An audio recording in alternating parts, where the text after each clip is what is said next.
MP हो रहा था, सीपी हो रहा है, तो ये शॉट है और भी ओए और ऐसे पिच पे अगर आप ये करना चाहते हो तो आपको सिंगल डबल की इसे उठा उठ के करना एक बॉल ठीक है एक बैट्समैन उठा छह उठ बॉल एक साथ खेलना नहीं चाहिए चलेगा है नहीं गवानी नहीं गवानी ले फूकना फूका फूका है ना हां हैप्पी बर्थडे टू यू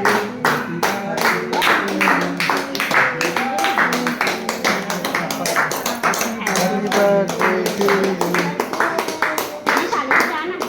लेना बेटा फॉर्म ढूंढ रहे थे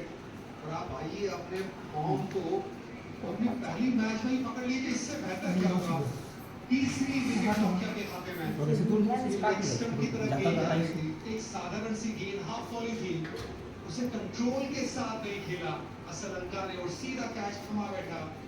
एंड्रिक्स के हाथों में Anrich Nokia full charge team spinner ने भी 2 विकेट निकाले असलंका आउट में 6 विकेट अपन मोबाइल से श्रीलंका की फोटो खींच